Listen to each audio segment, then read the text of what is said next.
Chapter 5. The Council of Races. Turim forced his attention back to what Grandmaster Strongthorn had proposed. It was far more important than the ambassador with the beret, and he was annoyed with himself for being distracted, even if it was unnerving. The Council of Races gave everyone a voice, transcending boundaries beyond Cornelius. They made decisions on taxes and laws. They acted as judges for major issues. In defense and war, they even advised some of the local knight factions. Dusthorn in person kept in touch with the council. So did the Knights of the Saber, and of the Bobcat, and the Falcon. But that was as far as the council's reach extended when it came to matters of defense. What Grandmaster Strongthorn was asking was something new, something world-spanning and revolutionary. Turim watched a man rise, dressed in armor. He hadn't noticed him before, not specifically, but there were several armored knights around the lower step. I should have spotted the feather, though, he privately grumbled to himself. The knight wore a hat with a magnificent feather pluming from it like a fountain. Over the ornate plates, he bore a tabard with a device Turim recognized all too well. Ambassador Bronzeline's voice rose. At his request, Grandmaster Winterstein of Lordaris Tower, leader of the Knights of the Saber, is given the floor for questions. We've heard tale of and read some of your letters, Grandmaster Strongthorn. Grandmaster Winterstein spoke in his lofty voice. And though I have no full opposition to the plan, I do wonder how many factions to which you have made this plea. Turim saw Grandmaster Strongthorn's left eye twitch ever so slightly. The question was fair, but Daynard wasn't happy. Grandmaster Winterstein. He turned towards him. A pleasure to see you. He gave a tilt of his head to signify a bow, and with something akin to a sneer, Grandmaster Winterstein returned it. I have, in this past month, been able to send letters to each and every faction in all of Cornelius. Several more have been sent to lands across the seas. At this, a low din of amazement and reverence swept across the council hall. It persisted for several moments before hushing to hear what else Grandmaster Strongthorn had to say. Nearly all of these factions have pledged to do what they can to aid us in the defense of Daltaria, save a handful. He shot a look at Grandmaster Winterstein. Turim shook his head. Of course he hadn't, and defending Daltaria was their primary job.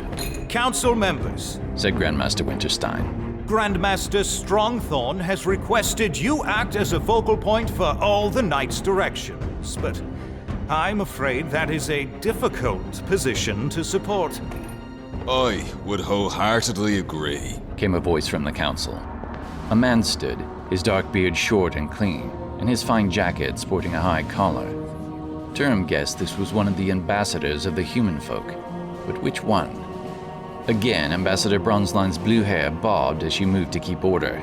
Ambassador Cancoal, you have something to add? I myself do not, the bearded man replied.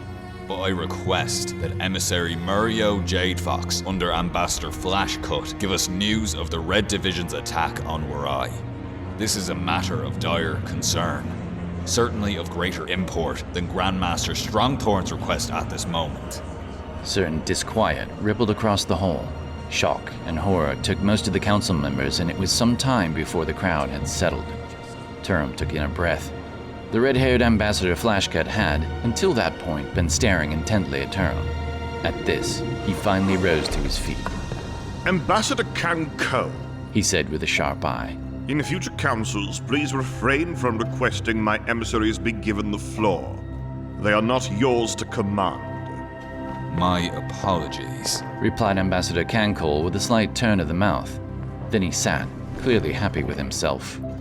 Ambassador Flashcut narrowed his gaze, leaning on a wooden cane. He gestured for one of his emissaries to rise, yet as he sat, his green eyes blazed angry. Murio Jadefox takes the floor, called Ambassador Bronzeline. A man with thin mustache and long chin whiskers stood. I believe the tragic events that Ambassador Cancoal is cryptically referring to are those that have taken place in my homelands of Wurai. I tell you this with great sorrow. He smoothed his long decorative robes with a gentle flick, and then continued with sadness on his brow. Several weeks ago, during the time of Cornelius' Battle of Black Dawn, there was an attack on the countries of Kasako and Luibin. He paused. Turim could tell Emissary Jade Fox was trying to master his emotions before he went on. No, attack is too small a word.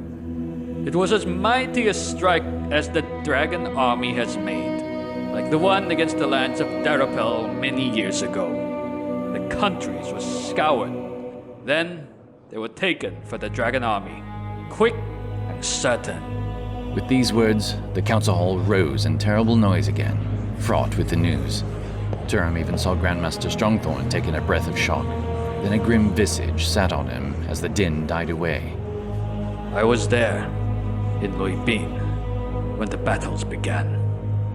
I hardly escaped across the sea to Chunyi with my life. Even there I couldn't rest. Within 2 days of my arrival, I was forced to leave, returning home as word spread of the invasion there as well. By now, I'd guess that all but the smallest islands of Wurai have fallen under the hand of Gewermark Red Blade and the Red Division. Turim's heart sank, filled with dread. He'd only imagined it happening to Cornelius. In some ways, he'd believed they would stop the Dragon Army before what happened to Dirdael would ever happen again. But they hadn't. The Wurians had lost their homelands. It was all a deception, Cried Ambassador Cancoal. The Dragon Army used the Black Division's attack as a diversion. Turim watched carefully as Grandmaster Strongthorn sighed. No. He said patiently. The attacks seem to have been coordinated, true. If they'd succeeded, they would already be prepared to bridge the gap of conquest between Genova and Wurai. But that is not what happened. Their strategy was broken here in Genova. They were unable to overthrow Cornelius. Grandmaster Strongthorn had apparently reasoned it through already. Though it's a tragic thing that Wurai has fallen, we must take heed of what could have been. If both of these assaults had been successful, they'd have encircled the entire world with a belt of lands all their own. You have to see then, Grandmaster Strongthorn. Grandmaster Winterstein stepped away and sat again. Your plan of unification is nearly impossible. What with all lands having their own problems to tend to, I might even suggest it borders on selfish. At this, Grandmaster Strongthorn seemed to seethe beneath his skin. But before he could give a response, Ambassador Flashcut spoke again. Grandmaster Strongthorn, I lean towards the support of your plan myself, but before others might be swayed, we should take measure of the rest of the world, make visible all the knowledge our emissaries have gathered in recent weeks. He glanced at Turim again. I'd also like to hear from your wing commander, as details of the Battle of Black Dawn might lend us further aid in the decision. There was a general noise of agreement muttered throughout the hall, and Dustorn in person gave Turim paired nods of encouragement. Turim took a breath. He was about to be called. He'd prepared for it, but it felt so sudden. Was he ready? He was still in shock at the Red Division's conquest. Ambassador Bronzeline nodded. With the faintest of smiles, she turned to Turim. Then let Wing Commander Gliderlance rise and take the floor. At that, Turim took a deep breath, then rose. He stepped forward to stand in the center of the hall, passing Grandmaster Strongthorn as the man returned to his seat. The god be with me now, He whispered. Beneath the light, he squinted a moment to adjust. As clarity returned, he saw hundreds of eyes now staring back in a wide arc before him. Wing Commander Gliderlance, Ambassador Bronzeline addressed him. the Council of Races will ask questions first. Afterwards, you may say whatever else rides upon your thoughts. Yes, ma'am. Stated Turim, swallowing hard. At that moment, the sound of his own voice seemed strangely foreign to him. I will ask the first question myself. I am curious. You were the one who slew the Black Gewermark, were you not? I am, Answered Turim. but I must give all my thanks to the god for that. It was true, though he didn't think they'd guessed what he'd really meant. How was it he was slain? Ambassador Bronzeline continued. It's thought that Gewermark Rotbone was both a great warrior and moreover a mighty sorcerer. An elven ambassador called out of the crowd.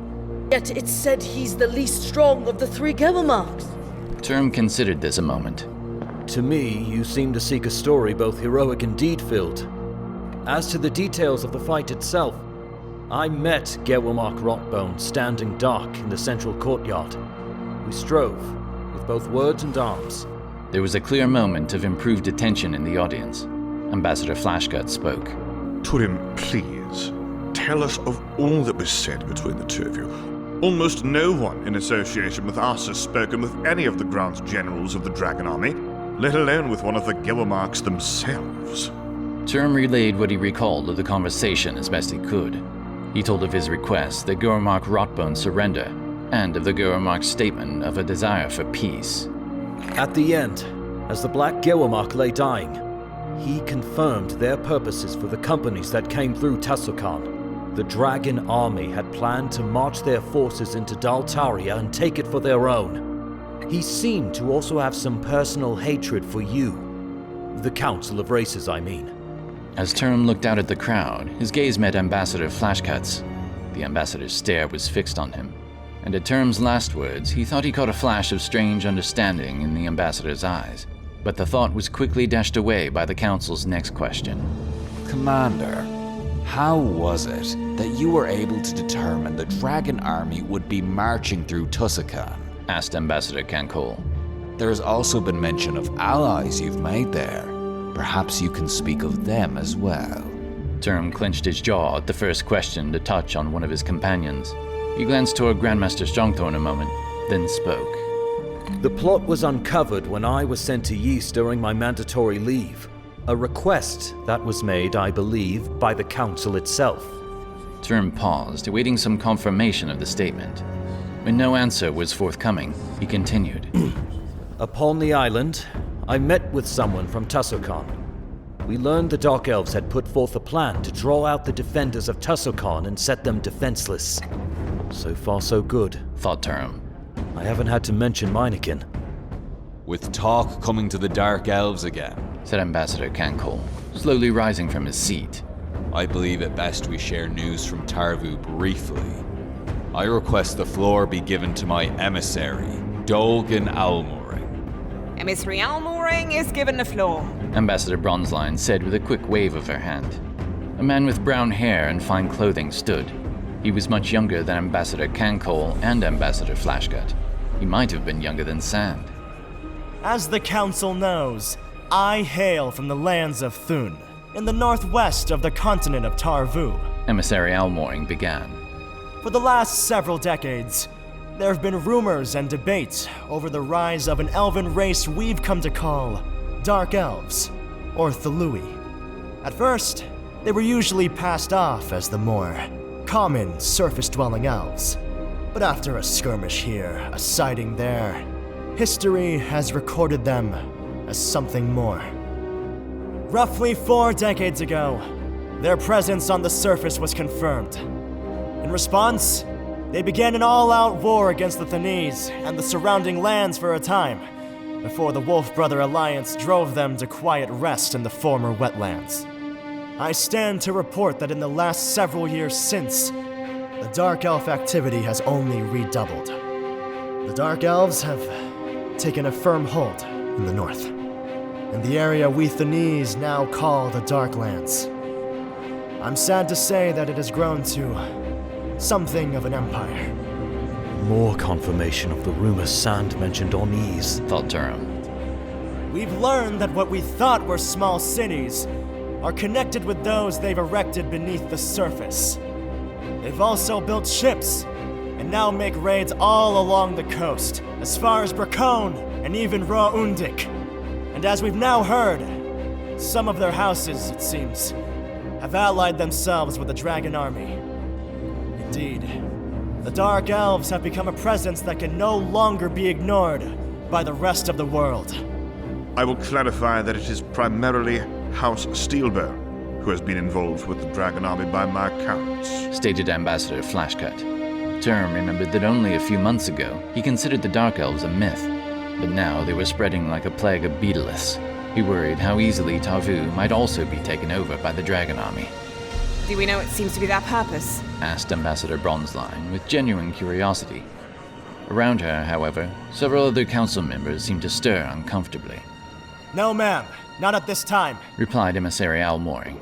We are well aware that they fiercely battled against any elven forces sent against them. It's clear they hate their surface-dwelling counterparts. But beyond this, their true objective remains a mystery. Perhaps the elven ambassadors would like to hazard a guess. Far to the right, Turim saw an elf rise from her seat. Golden-haired, tall, fair, and noble, she was immediately in command of the hall. Turim recalled from his studies that her name was Efeline Palmforth, ambassador of the Northern Elves of the world. We've already spoken of what is known of the Dark Elves to the Council in the past. The elf didn't seem pleased to have the topic broached. But for now, all that need be said is that the Thalui clearly have great hatred of all surface elves, and that they mean to destroy as many of us as they can. Even their origins remain shrouded, mysteried by a past long forgotten. As she continued, the elf's eyes clearly fell on Turim. Perhaps you, Wing Commander Gliderlance, might have heard more in your dealings with the Thalui? Turim slowly gave a brief glance about the room, wondering if any would state anything further, or perhaps contest what Ambassador Palmforth had said. There were none who did. That's all they know? What about the contents of the scrolls? Something is off. Meineken knew more than that. And Meineken didn't lie. Ambassador Flashcut seemed to eye the elven ambassadors for a moment, but soon returned his gaze to Turim. I have heard nothing else of note beyond what's been said here, Turim answered, keeping his answers to what was asked. If they didn't know about the scrolls, he wasn't going to speak of it any further. But someone had to have hired the Black Talon clan. Someone here. I believe we've diverted away from Wing Commander Gliderlance's tale enough, said Ambassador Bronzeline, attempting to regain some control of the floor. Turim, you were speaking of your mandatory leave before. Can you tell us of your return trip in more detail? Turim swallowed. He was still in debate with himself about how he would answer that question. He wouldn't lie to them if he could help it. But how could he avoid mention of Sympha and the Cloud Racer? When I did seek help in Centerland, Ye's capital, I encountered Dark Night and Open Daylight in the streets. They wanted me for questioning. But with the aid of some of the Easians, I escaped across the Garathian Ocean into Rumadin. So you chartered a ship? Asked Ambassador Cancoal, coming out of his silence again. Yes, in a fashion, said Turim haltingly. It was an airship. Ambassador Cancoal almost smiled. Wing Commander Gliderlance, I should tell you that we've heard accounts of a flying ship, or some such thing. Can you tell us more of this wonder? Before Turim could answer, he caught Ambassador Flashcut's stare boring into him once more. What does he want with me? He wondered. Did I offend him in some way? He almost thought he saw an imperceptible shake of Ambassador Flashcut's head. He doesn't want me to answer, thought Turim. He knows something the rest of the council doesn't. But what was it? Turim took a deep breath. He wanted to bend his head low, but he wouldn't. He feared it would reveal his obfuscation, more about his friendship with Sympha and his knowledge of the engine. But there was nothing else to do. They knew. He had to admit something. Yes, there was a flying ship. It's how we arrived in time to still give warning. Ambassador Flashcut clapped his hands together. Now that is a thing of magic best wondrous. Turim, can you tell us which great sorcerer crafted such a thing? A golem, if you will, of timber and nail. Turim gave pause. A thing of magic? He supposed such crafts could exist, though it would require a powerful skill in magic indeed. But something about the way Ambassador Flashcut had said this made him think he should follow this course of thought. I don't pretend to understand how the ship was created, nor anything of magic. My apologies. I strayed from my course again, he said, trying to keep his words moving. After I returned, we prepared for the coming assault. The rest has been told up to my confrontation with Gilmark Rotbone. He had made it through all he had to say. He took a breath, then began to consider the answers they owed him too. There is one last detail I think should be mentioned with regard to the Gilmark's death, Turim began, hoping it would prove useful. In the end, when the Gilmark lay dying, there seemed to be a sudden change in the chromabacks around him. They appeared to suddenly halt and come towards me for a moment, and not one or two of them, all of them. Surely you exaggerate, Wing Commander Gliderlance, said Ambassador Cancoal. They can't all have turned to come for you alone. That would be deeply peculiar. Of course it was peculiar, Turim thought to himself. He'd been wondering about that day for a long time. He hadn't been able to come up with any explanation of his own.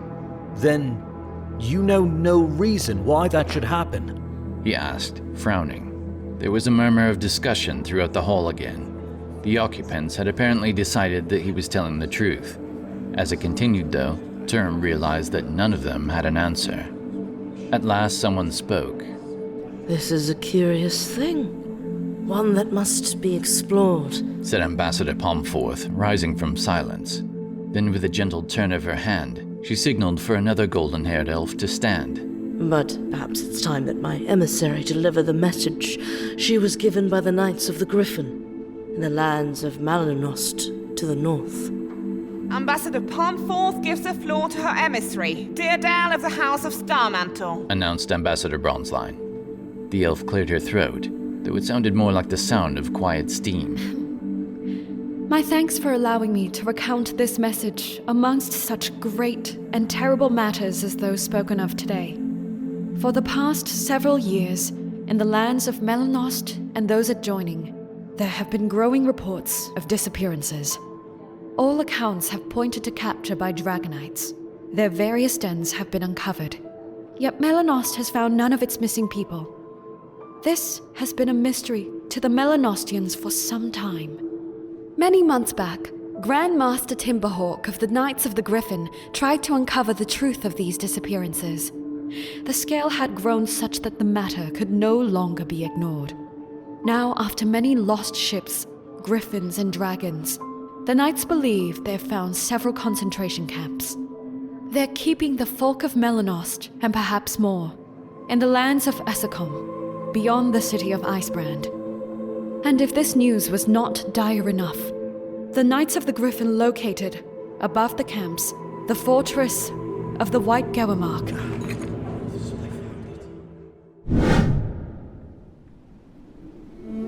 Captain Exa Dellridge was in a particularly hollow mood.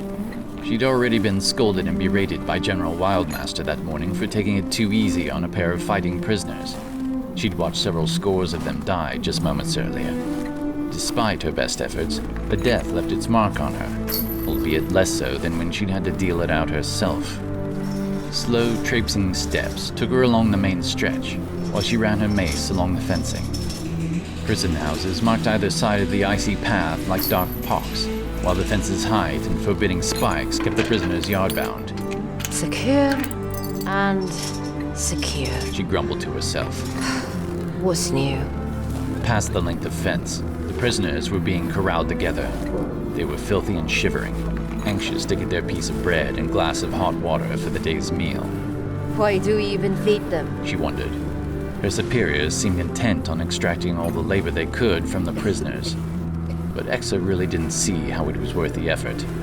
Waste of supplies, She muttered under her breath. As she passed the end of one building, she felt the frozen wind return in force.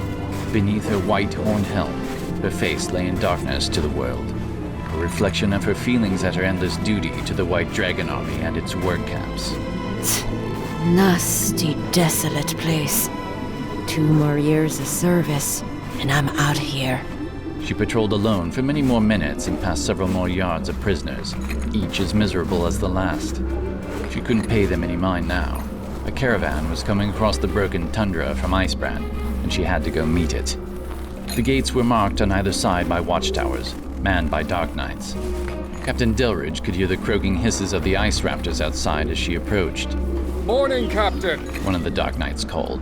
They've been waiting to deliver the new lot for about 15 minutes or so. Do we let them pass? Exa looked up to the tower. Who's brought them in? Her shout came out hoarse. The wind in Essacom tended to drown out one's words. Dellridge had learned that if she wanted anyone to hear her, she'd have to shout, always. Early in her posting, there had been a handful of less than necessary deaths, she supposed, over misheard orders and panic confusion. It's Captain Quaztar. He has a train of... The guard paused, looking out over the icy white walls again.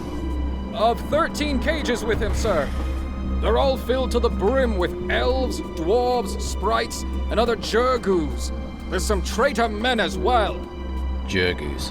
There at the camp, that was what they had called the filth brought in. It was an ogre word. Feebles. There were enough ogres here beneath the White Fortress, it had caught on quick amongst the rest of the army. All right! Let them in! Captain Dellridge called back. It would take an entire minute and either 2 teams of Ice Raptor riders or a pair of ogres to open the massive gates. The Raptors were on duty today. As the gates groaned open, Dellridge stepped aside to let the train of prisoners pull through. At the front of the line, atop one of the cages, rode the white Dragonite, Captain Quaztar, his whip cracked above a team of 4 Ice Raptors. The creatures patrolled throughout the procession, and their presence alone seemed fearsome enough to cow all the Jurgus to silence.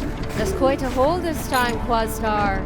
Captain Dellridge crossed her arms. I expect this time the payment for them will be much handsomer than the last. Quaztar's croaking hiss of a voice was not at all suited to render into the common tongue. I could barely cover all the costs of shipping overseas. A strange chortling sound erupted from his throat, emphasizing his words at the end. Captain Dellridge snorted derisively. Your payment doesn't change the waxing and waning of the moon, Quaztar. It's the same now as it has always been. And don't think you're the only one supplying us with prisoners. There are plenty of Dark Knight ships with routes across the sea. And there are already ships coming in from Wurai. You are scoundrels of the lowest order. Watch your mouth, reptile. Exa growled back. You be happy you and your lot aren't in here with the other Jurgus. She knew well that Quaztar could have easily pounced on her at any moment, sunk his teeth into her skull, and torn her head right off her shoulders. She took a deep breath in. Beastly as he was, even Quaztar wasn't fool enough to jeopardize his own business just to lash out at her. And yet, beastly as he indeed was, the danger was always there. Sure enough, Quaztar only grumbled in his own tongue before cracking his whip at the pale flanks of his Ice Raptors. The train moved off, making its way towards the processing houses. Chance taken. Head intact. Life goes on. Captain Dillridge watched as the last cage passed through the gates. Briefly, her eyes met those of an Easian man. His gaze was full of confusion as he took everything in, and a profound sense of despair. Dellridge pushed any thoughts of pity aside. As the mighty gates started to close behind them, Dellridge turned, her gaze following the cages. She drew herself up to her full height, clasping her hands behind her back. Welcome to the Whitesteel Pig's Belt! She roared. Life as you know it is over! The council room erupted once more. Turim stood beneath the light, but felt like he no longer belonged there. With the delivery of news from Melanost, not to mention the assault on Wurai, the time for questioning him was clearly over. To Turim's surprise, the first clear voice to speak next was Winterstein's. As I said, Grandmaster Strongthorn, there is much that goes on around the world. It is more than Jenova who struggles with the Dragon Army. The Knights of the Saber's duties lie here. Turim turned to see Daynard rise. He came to Turim's side in the center of the hall, moving with purpose. My good people, that is the very reason I ask this council for its coordination. We need to help one another. But first, please, we must allow Emissary Starmantle to continue. Indeed. Thank you, Grandmaster. Emissary Starmantle regained the attention of the room. With the recent defeat of Gewumak Gorik Rotbone, Grandmaster Timberhawk has requested the aid of the Knights of the Hawk in determining the appropriate course of action. In fact, the Knights of the Griffin specifically requested that Wing Commander Gliderlance travel to Athelom Keep to help the plan for the rescue of the people of Melanost. This would mark the first cooperation of the knightly factions under Grandmaster Strongthorn's proposal. Turim glanced sidelong to Daynard. Then he caught the Grandmaster's wink. Daynard stepped forward. You see, we now have a greater need than ever before. And with the Council of Races in place already, there is no better body of representatives to operate as the coordination point for the Knights. We must strike out in full offense at the Dragon Army. Now, together. We can no longer wait. We also have our first objectives. To rescue those imprisoned, and then to make an offensive against the White Goamark Bombra Frostwolf. The room remained silent for a few moments. Turim examined many faces. Those present seemed to take thought for what this cooperation might mean, and what, if any, possible argument might remain against it. Turim's gaze fell on Ambassador Cancoal. You've made your points, Craith conceded. I believe that the Council must now take a final vote to either take up the role of centralizing control of the knightly factions or not. Bronzeline gestured to the doors. All non-council members are dismissed for an intermission. In a few moments, Turim, Dustorn, Person, and Grandmaster Strongthorn had filed into the hall with several others. Daynard turned to his advisors with a whirl. Assuming this actually works, retrieve the remaining missives. Coordinate with the emissaries for delivery on their return journeys. Yes, sir. The two stated with slight bows. Then they strode swiftly outside. Grandmaster Strongthorn gestured to a bench. Turim followed him. What happened in there? He asked. You told me so little of what you seem to already know. I told you to listen for a reason, Turim. Grandmaster Strongthorn smiled faintly. Do you think I had time to disclose all of that before the council meeting? What difference would it have made if you knew? Turim thought a moment about that before responding. I suppose you're right. But you know me. I just don't like being in the dark on details. He knew he was being obstinate and returned a smile as well. Not everyone can know everything all the time, said Grandmaster Strongthorn. Besides, you now stand in the light, as you put it. You know everything I've been at work on for the past several months, which is still more than anyone else at Grendelock Keep. So if that brings calm to your worry, be at ease. You did pull that all together quite well, Turim acknowledged. He felt hopeful about the outcome. Thank you. And you were able to keep from talking about most of your companions, as you had feared you may have to. And to handle yourself like that before the Council of Races is no small feat. Turim nodded, placing his palms together across his knees. True. Maybe now they can try to hide away and live their lives. Settle down, like Lala. Grandmaster Strongthorn's face was stoic for a moment. His gaze held a deep empathy. I'm sure the people of Warai hoped for the same. Turim shifted, as if it would help him avoid the terrible thoughts. I feel like the Council knows more of what happened than they let on. They nigh on forced me to discuss Sinfa's airship. And Ambassador Flashcut has been watching me since we arrived. Even yesterday on the street. Well, I agree. There is something that Ambassador Flashcut knows. Daynard nodded. But I don't know what. Before they could discuss things further, the doors were thrown to and the occupants of the hall were beckoned in. They soon settled in their seats, and when all had grown quiet once more, Ambassador Bronzeline called the hall to order. The Council of Races has come to conclusion on the matter of acting as a focal point for knightly governance. She appeared to steady herself. I must first say that the decision was a difficult one. For several reasons stated by Grandmaster Winterstein of the Knights of the Saber, it will be dangerous to divert forces away from any one particular land. The Dragon Army has shown great aptitude for unpredictable behavior. This is exemplified by their attack on Warai, and even in their foiled strike during the Battle of Black Dawn.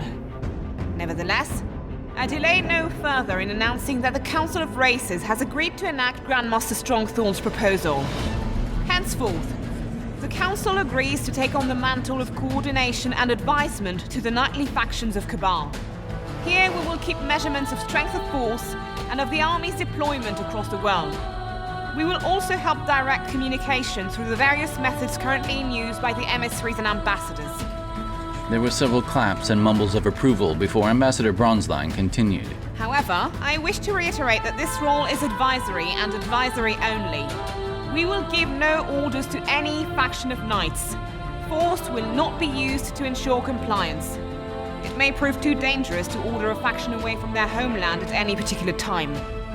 We will rely on the judgment of the Grandmasters and our collective understanding and trust in one another to ensure forces are gathered in appropriate areas at the appropriate times. An acceptable concession. Grandmaster Strongthorn gave a distinguished nod to several council members. So be it then. Ambassador Bronzeline looked out over the assembly. From this moment forward, until a determination that is no longer needed, Grandmaster Strongthorn's amended proposal shall be made policy and known as the Order of Unification. We thank you for your time, Grandmaster Strongthorn, Wing Commander Gliderlance, and all those in attendance. The Council adjourns. The sprite struck her podium with a mallet 3 times. The assembled crowd began to disperse, whispering with what Turim thought to be a mix of cautious optimism and anxious uncertainty. You did it, said Turim to Grandmaster Strongthorn in a hushed tone of excitement. We did it. The old man smiled beneath his beard. Do not forget that. I won't. Afterward, the halls outside the council chamber were filled with individuals of all kinds. They poured out, some lingering and others hurrying off to other parts of Deltaria and beyond. As Turim proceeded alongside the Grandmaster, they saw Dustorn in person enter from outside. Sir? Asked Person. Are we approved? Dustorn followed. We are. Proceed and work quickly, replied the Grandmaster. Ready yourselves when you're finished. I expect to ride out later today. The pair of them moved off, beginning to socialize with many of the individuals on their way out the door. Turim stood somewhat in shock at it all. Sir, I have a great deal of new questions. I'll address the logistics of your journey soon. In fact, I have a few remaining things to finalize. If you'll excuse me for a moment. Grandmaster Strongthorn turned aside immediately and went to speak with Emissary Starmantle, who was in discussion with another emissary of the Southern Elves' ambassadors. Turim nodded and folded his arms. He stood near the doorway, but each gust that leapt in as the door was opened began to gnaw at his bones. I believe it is time we talk, someone said behind Turim. He turned slowly, recognizing the sound. Ambassador Flashcut. He did his best to conceal his surprise. The ambassador lowered his eyebrows, again appearing to be glaring. Yet now the ambassador was closer. Turim realized the look was something more akin to a measuring gaze than a glare. Forgive me. It is good to meet you face to face, Ambassador, said Turim, recovering himself, testing the waters. Behind Ambassador Flashcut stood 3 of his emissaries, Murio Jadefox and 2 others Turim hadn't heard during the council. We can't speak more than a few brief moments, said Ambassador Flashcut quickly and quietly. But you seem to know more than you let on about the airship. Why do you hide that knowledge? Meaning no disrespect, Ambassador, but so do you. The tiny wrinkles around Ambassador Flashcut's mouth deepened as he smiled. Turim briefly wondered how old he was. He guessed somewhere in his mid-60s, but had no way to be sure. I think it's safe to tell you that I know. Know what? Asked Turim, caught off guard by such an open statement. About the engine, or rather of the engine. I first encountered such a thing in my youth. I can't say any more just now, but you're wise to do what you've done so far. The Council knows more than they let on to, but I counsel you to continue keeping this knowledge to yourself as best you can.